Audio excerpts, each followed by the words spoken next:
we hear about it all the time. We hear the officials talking, and it's scary because there's nothing we can really do about it. It's something we're very aware of.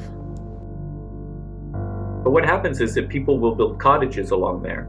And so they'll see that, during a storm or maybe during a particularly active winter, they'll come up and open up their cottage in the springtime, and they'll see that some of their beach is missing, or if the water has risen, and they'll see the erosion. So what they'll do is they'll build these cement groins or wooden groins. They'll put ginseng posts in to try and prevent the lake from carrying their beach farther along. But unfortunately, it's only a stopgap measure because the lake always wins in the end.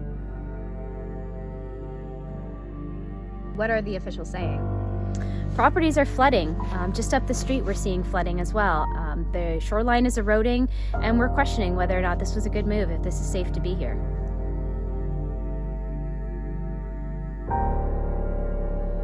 Now we're seeing different things. We're seeing flooding at unusual times of the year, so earlier in the springtime, because what's happening is that you get a sudden thawing event where the temperatures go way up, and so you get a lot of water pouring into rivers, but there's still ice in the rivers, and that hasn't melted yet, so the ice actually forms dams, and so the water that's rushing into the river backs up behind these ice dams and start to cause floods. So the dynamics of our river system start to change as the climate changes.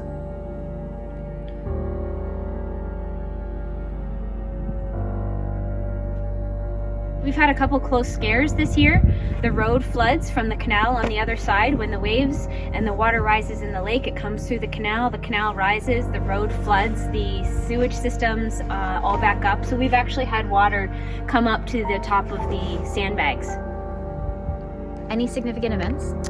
Yeah, a year ago in November, there was a terrible collapse in a town nearby called Wheatley, where the tides just eroded the shoreline so badly that the road actually fell in. That was kind of a shock. It shoved reality into our face that this is how bad it can really get.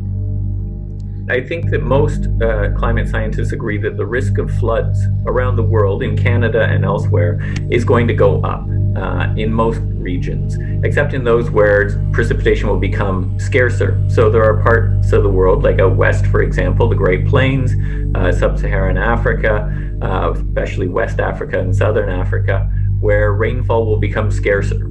And so they will actually have different risks. They'll have drought risks on a much greater basis.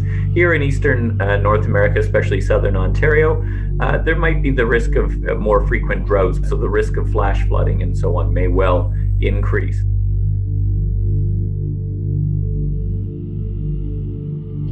Just at the end of the day, we have to face the reality that this community, if something doesn't happen, if something doesn't change, this community could be at risk. We don't stand a chance.